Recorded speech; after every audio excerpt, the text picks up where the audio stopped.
Hai sobat semua, apa kabar? Baik kan?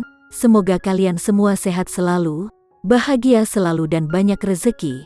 Kali ini Mimin mau melanjutkan cerita dari novel Ternyata Suamiku Penguasa. Semoga cerita ini bisa menghibur kalian semua ya, dan bisa menemani hari-hari kalian semua. Oh iya, jangan lupa bantu like dan komen ya biar Mimin tambah semangat uploadnya. Kalau begitu yuk langsung saja ke ceritanya, cekidot.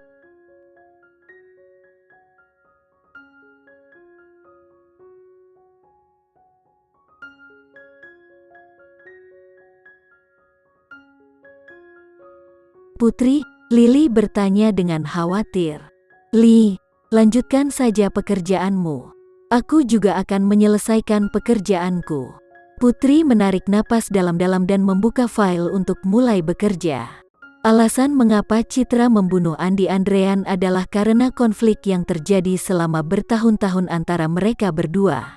Pada saat Putri memikirkan hal tersebut, ponselnya tiba-tiba berdering, menyebabkan tangannya yang memegang kuas sedikit bergetar. Melihat nomor telepon yang dikenal di ponselnya, Putri melihatnya sebentar sebelum dia menjawab. Setelah panggilan itu tersambung, suara menyenangkan Tuan Agil keluar. Nona Putri, rencana kita telah berhasil. Apakah kamu ingin datang ke Busan untuk melihat hasilnya? Meskipun hanya melalui telepon, Putri bisa melihat pria di ujung telepon itu mengangkat alisnya dan tertawa. Putri menarik napas dalam-dalam sebelum kemudian dia berkata, Tuan Agil, karena kamu telah mencapai tujuanmu, jangan menghubungiku lagi setelah ini. Tuan Agil berkata, Citra sudah gila. Sekarang dia tinggal di rumah sakit jiwa. Apakah Nona Putri benar-benar tidak mau datang dan melihat kondisinya? Putri tidak mengatakan apa-apa lagi dan menutup telepon. Dia tidak ingin berhubungan dengan orang-orang ini lagi. Setelah percakapannya dengan Tuan Agil berakhir, Putri tidak bisa lagi tetap tenang.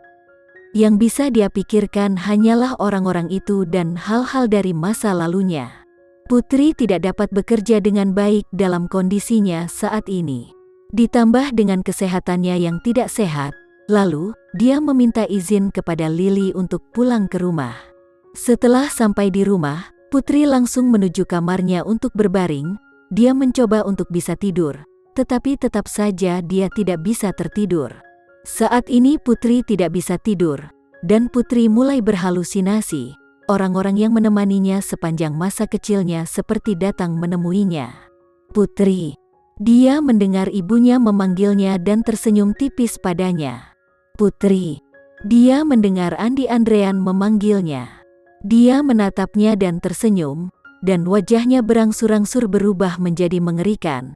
Andi Andrean berkata, aku sangat mencintaimu, tetapi kamu tidak ingin kembali padaku, Putri? Dia mendengar Citra memanggilnya. Senyum Citra masih terlihat sangat lembut, tapi tiba-tiba berubah tanpa bisa dikenali. Kemudian Citra berkata, kenapa kamu begitu bahagia saat aku di penjara? Alasan kenapa aku seperti ini hari ini semua karena kamu. Tidak, Putri melambaikan tangannya, mencoba mengusir bayangan di depannya. Itu semua bukan karena aku. Bukan karenamu. Orang yang berbicara adalah Andi Andrean. Dia melangkah maju dan mencengkeram lehernya. Putri, kami pernah menjadi keluarga terdekatmu. Namun kamu malah bekerja sama dengan orang lain untuk menjebak kami. Aku tidak. Putri ingin mengatakan sesuatu, tetapi tenggorokannya tiba-tiba tersedak. Wajahnya memerah dan napasnya menjadi semakin sulit. Putri tidak bisa mengatakan sepatah kata pun. Putri, apakah kamu tahu betapa kotornya kelahiranmu? Ayahmu telah memberikan ibumu sebagai mainan untuk pria lain, dan ibumu mengandungmu dalam situasi yang mengerikan itu. Apakah kamu tahu siapa Randy? Dia adalah orang yang mengendalikan Sandiga Group, Irfan Sanjaya. Dia adalah seseorang yang tidak dapat dijangkau oleh banyak orang. Dan lihat dirimu, identitas apa yang kamu miliki?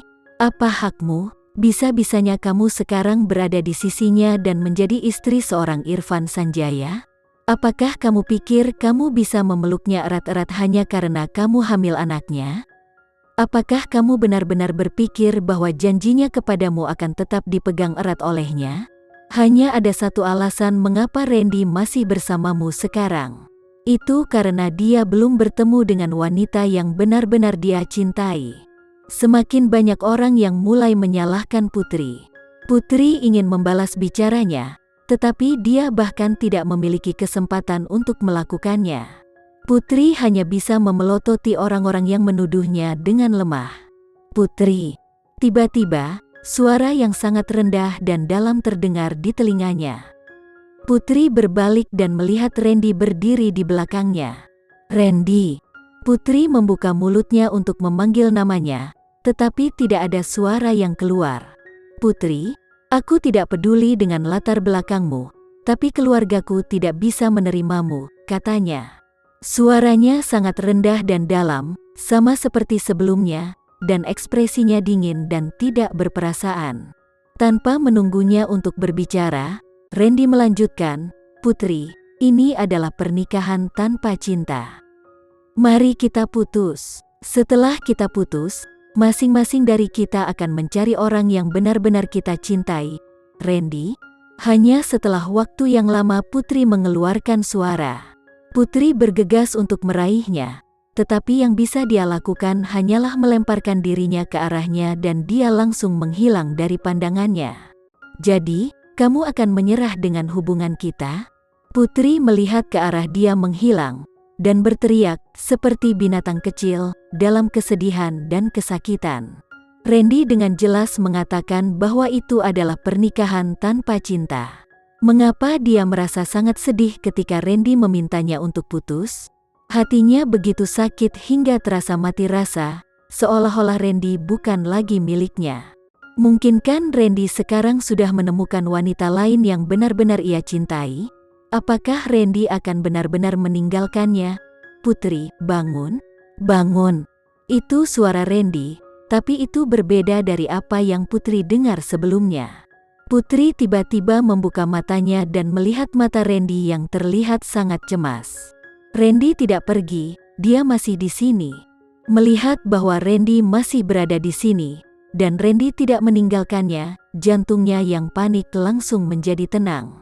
Randy mengambil tisu dan menyeka keringat dingin di dahinya saat dia berkata, "Jangan takut, itu semua hanya mimpi." Melihat ekspresi prihatinnya dan mendengar suaranya yang menyenangkan, Putri tiba-tiba ingin menangis, tetapi air mata masih mengalir di matanya. Randy mengusap kepalanya dan berkata, "Putri, apa yang kamu impikan?" Putri mengusap air matanya, dan berkata, "Aku bermimpi bahwa kamu mengatakan kalau kamu ingin putus denganku, jadi masing-masing dari kita dapat mencari pasangan yang benar-benar kita cintai." Randy bergerak dan menarik Putri ke dalam pelukannya. Salah satu tangannya memegangnya, sementara yang lain dengan lembut mengusap perutnya yang membuncit. Randy berkata dengan lembut, "Mimpi selalu terjadi berlawanan. Jadi itu artinya, kita akan selalu bersama." Putri berkata, tapi mimpi itu begitu nyata sehingga membuatnya merasa takut, dan selalu membuatnya merasa akan kehilangan Randy. Randy bertanya, "Putri, katakan padaku, apa yang sebenarnya terjadi?" Waktu dulu, Putri tiba-tiba pergi untuk membeli mobil. Akhir-akhir ini kata-katanya dan perilakunya sangat aneh, tidak seperti sebelumnya. Pada awalnya, Randy berpikir bahwa wanita hamil akan gelisah selama trimester pertama mereka. Tetapi setelah Randy mengamatinya selama beberapa hari ini, dia yakin bahwa ada sesuatu telah terjadi. "Mengapa kamu bertanya seperti itu?" "Tidak ada apa-apa yang terjadi padaku." Putri mengedipkan matanya. Putri berkata seperti itu agar Randy tidak tahu kalau dia telah menyembunyikan sesuatu darinya. Karena Putri tidak ingin mengatakan yang sebenarnya kepada Randy, Randy tidak bertanya lagi dan hanya menatapnya dengan tenang. "Aku hanya sedang bermimpi saja. Saat aku bermimpi tentang orang-orang dari masa laluku, hal-hal yang terjadi di masa laluku sangat menakutkan." Putri berusaha meyakinkan Randy lagi. Putri khawatir dia tidak akan bisa menipunya, jadi Putri berusaha untuk meyakinkannya lagi. "Kamu tidak kuizinkan pergi bekerja lagi besok. Mulai hari ini kamu istirahat saja di rumah. Randy mengatakan itu karena dia sangat khawatir dengan kondisi Putri. Iya, Putri bersandar ke pelukannya dan berkata dengan lembut, "Randy, sepertinya aku lapar. Apakah kamu punya sesuatu untuk kumakan?" "Tunggu sebentar." Randy pergi dari tempat tidur dan membantunya duduk sebelum berbalik dan pergi. Putri melihat sosok Randy yang berjalan pergi. Meskipun Putri tidak mau mengakuinya, dia harus mengakui bahwa apa yang dikatakan kakek Sanjaya berdampak besar padanya. Kalau tidak, Putri tidak akan pernah bermimpi seperti itu. Putri tidak akan bermimpi bahwa Randy akan meninggalkannya. Meskipun Putri telah terbangun dari mimpinya, ketakutan dalam mimpinya masih terasa. Tapi untungnya, Randy masih berada di sini, dan Randy bisa membuatnya merasa nyaman.